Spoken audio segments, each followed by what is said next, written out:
Melhor e Mais Justo de hoje, ao vivo pela web, no portal tvt.org.br e pela Rádio Brasil Atual FM em São Paulo, 98.9, 93.3 no Litoral Paulista e 102.7 no Noroeste Paulista. Hoje a gente discute a ampliação dos direitos dos trabalhadores domésticos.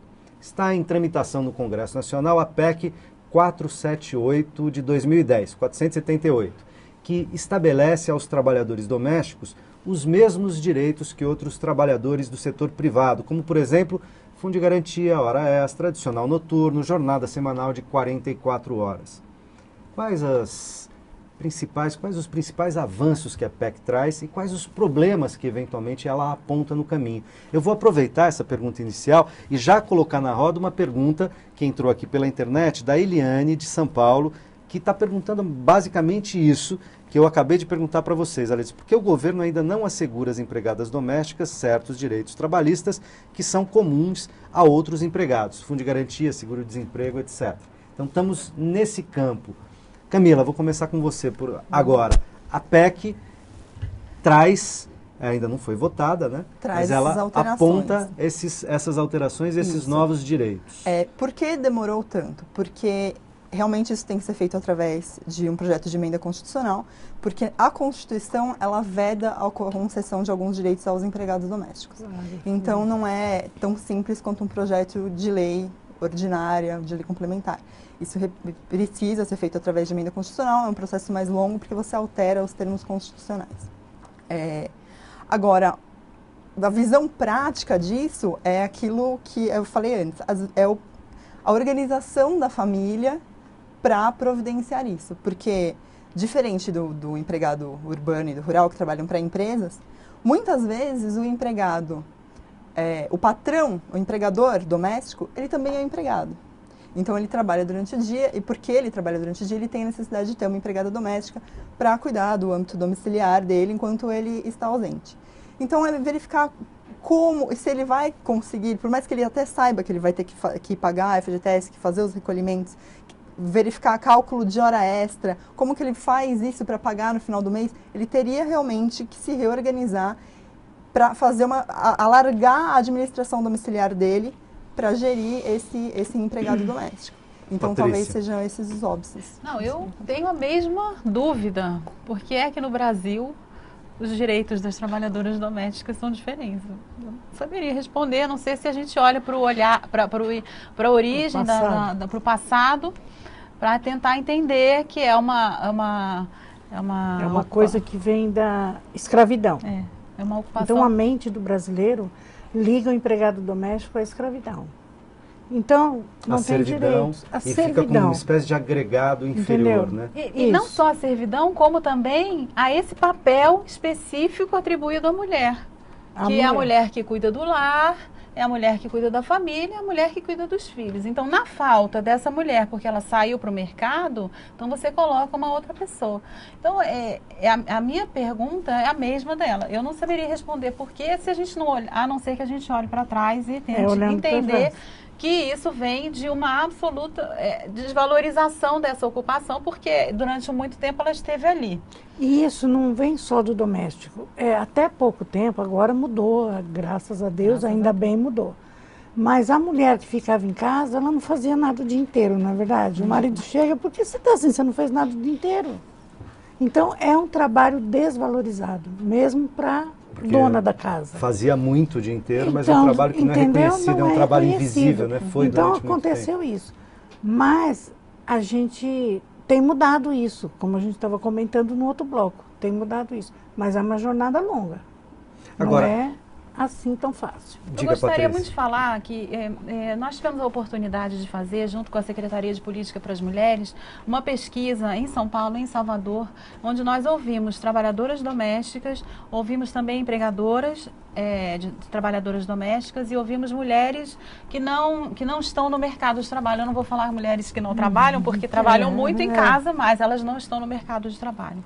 E especialmente em Salvador, o que nós ouvimos é alguns depoimentos de mulheres que não tinham opção, que de pequena, por exemplo, a gente ouviu uma história de uma mulher que o pai casou de novo, não queria mais ela como filha, deu ela para trabalhar e toda a trajetória dela é uma trajetória de luta pela sobrevivência. E eu acho que a gente vem também nessa construção de muitas vezes de falta de alternativa.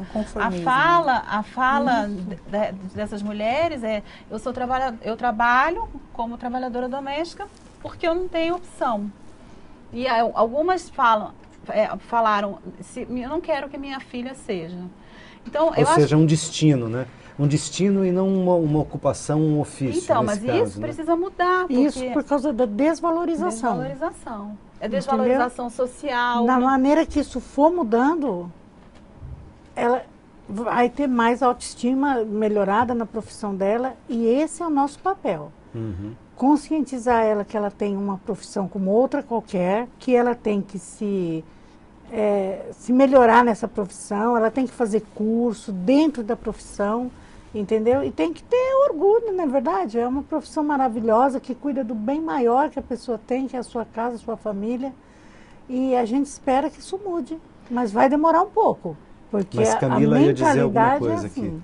Não, é que ela falou que às vezes as empregadas domésticas falam, eu fiz isso porque eu só podia fazer isso. Então, há um conformismo também. Eu fiz isso porque eu só tinha essa opção, então eu acho que eu não tenho possibilidade de melhora, porque é quase uma maldição, uma condenação. Eu não tinha para onde ir, então eu fui por esse caminho. Se de saída é isso mesmo, imagina uma menina que perde a família, ou de algum modo abandonada, talvez essa seja a única saída. Sim, a única e depois essa situação de sobrevivência, e depois essa situação se naturaliza. Né? E aí as pessoas, durante muito tempo, eventualmente podem mesmo se acomodar, etc. Mas eu queria tentar pensar agora por um outro lado, porque é também um dos riscos que enfim, os jornais, os empregadores, as próprias empregadas domésticas, empregados domésticos têm apontado é o seguinte: talvez com a formalização, fundo de garantia, INSS, dispensa indenizada, seguro-desemprego, enfim, indo para a condição formal, para o mercado formal, certamente isso aumenta o custo para o empregador. Sim. Né? Uma parcela da população que eventualmente emprega empregados domésticos talvez possa não conseguir mais empregar. Né? Uma parcela continuará podendo empregar e uma parcela que hoje emprega em condições ruins, ok, mas emprega, talvez não possa mais empregar.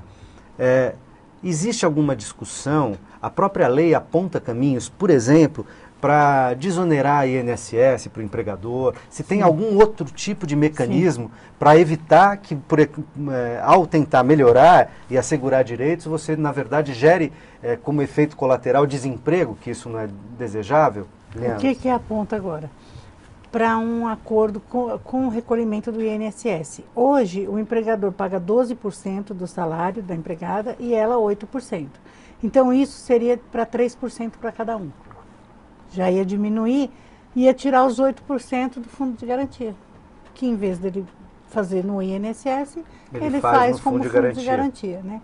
Tem o problema da multa rescisória também, que está em discussão. Né? O sindicato pede os 40%, porque é direitos iguais. A gente não quer que seja direitos mais ou menos iguais, a gente quer direitos iguais. Então aí o governo vai ter que pensar numa forma de melhorar isso. Mas é assim, eu acredito que tudo é uma adaptação. Né? Quando foi criada a CLT aqui no Brasil, certamente todo mundo falou, vai fechar tudo. Mas não aconteceu isso. Então eu acredito que o Brasil vai se adaptar também a isso. Uhum.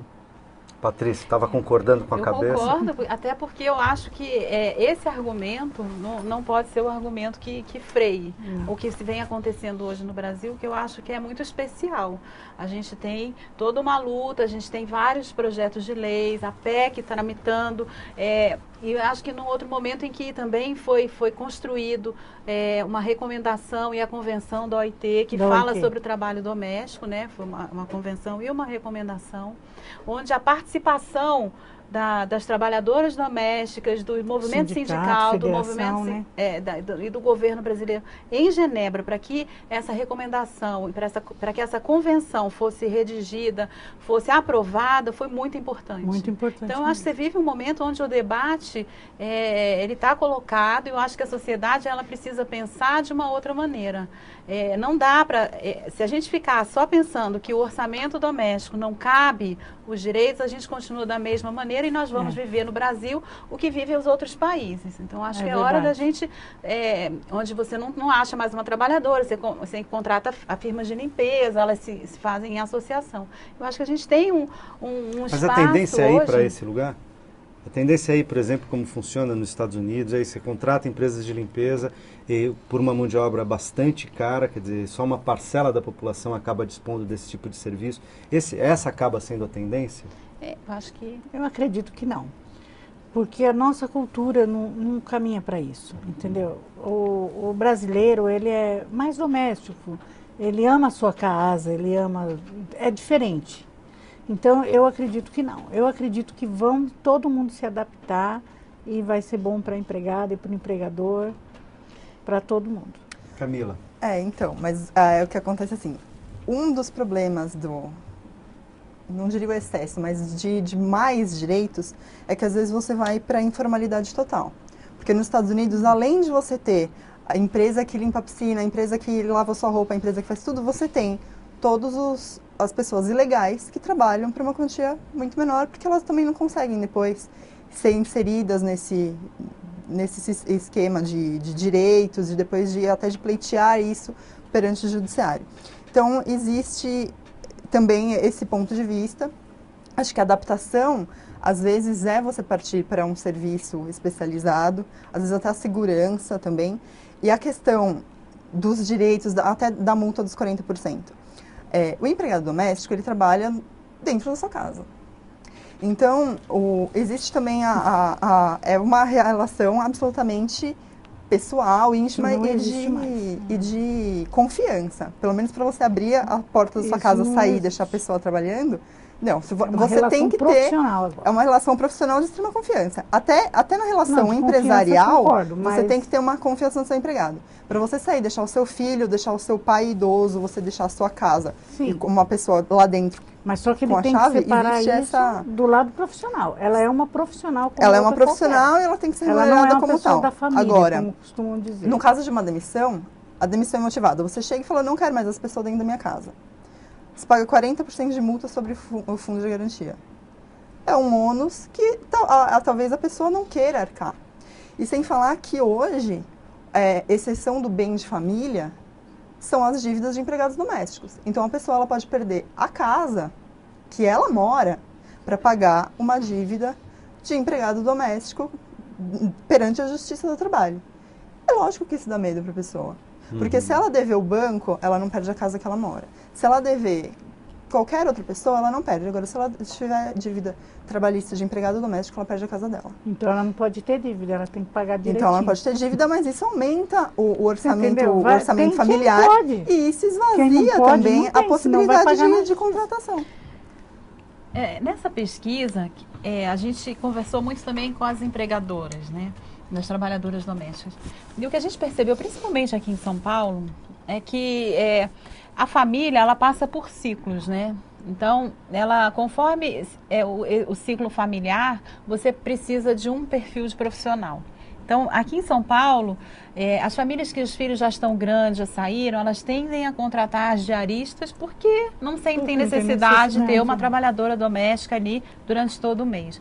Mas no momento em que as crianças são pequenas, aí... Ou tem uma pessoa idosa em casa, né? Ou num ciclo de cuidadora, ou você precisa de uma cuidadora porque você tem um parente idoso, você tende a precisar de um profissional durante todo o período ali dentro da casa para fazer. Então, eu acho que tem desse lado, tem a questão do orçamento, que é uma coisa que foi muito falada mesmo, e é uma questão, porque a decisão familiar de contratação, ela é feita em conjunto e todo o orçamento é colocado na ponta do lápis para ver se é viável ou não contratar esse trabalhador doméstico. Eu acho que precisa haver informação para essas famílias, para que elas saibam o que elas têm que cumprir enquanto empregadores, mas que cumpram os direitos. Eu acho que a gente só precisa tomar cuidado para que o nosso discurso de não vire, então, a se igualar vai ter demissão. Então, não vamos fazer. Pode virar isso. Porque senão o que vai acontecer ou esse caminho para os serviços, ou como você falou, a ida para a informalidade. O que é muito negativo também, porque no Brasil a gente tende a ir. Então muitos brasileiros são trabalhadoras domésticas nos Estados Unidos e aqui a gente vai contratar algumas latino-americanas que vêm para cá, pessoas da América do Sul que vêm para cá de uma forma ilegal. Então, que já é uma realidade. Mas a gente precisa discutir essa ocupação de uma forma que seja, que iguale os direitos, para que de verdade se construa uma outra visão. Seja profissão mesmo. Eu concordo, inclusive porque o que tem que se chegar é um ponto de direitos que possam ser cumpridos, que possam ser assumidos pela família. E eu acho que talvez a equiparação, eu não sei se seria esse ponto, porque as empresas, a parte mais onerosa do funcionamento ainda é o quesito humano, ainda é você pagar a folha de pagamento dos funcionários. Então, se você não consegue arcar com isso, quem paga o trabalho doméstico é um empregado. Então, você tem lá o orçamento familiar, vamos dizer que o pai dessa família perde o emprego e ele não tem mais como arcar com todos os direitos da empregada doméstica. Ele manda essa empregada embora, ele tem que pagar 40% de multa. Por quê? Porque é uma demissão imotivada. Em igualdade de direitos, é isso que vai acontecer. Então, além de você ter uma diminuição do orçamento, você ainda onera ainda mais, porque nessa diminuição de orçamento, ele deve ainda mais. Por conta disso. Se ele vai contratar uma mensalista, ele faça a provisão para que se ele precisar. Então, aí a gente vai empresarializar a família. Mas isso a gente vai ter que conversar no próximo bloco. A gente já volta, não sai daí.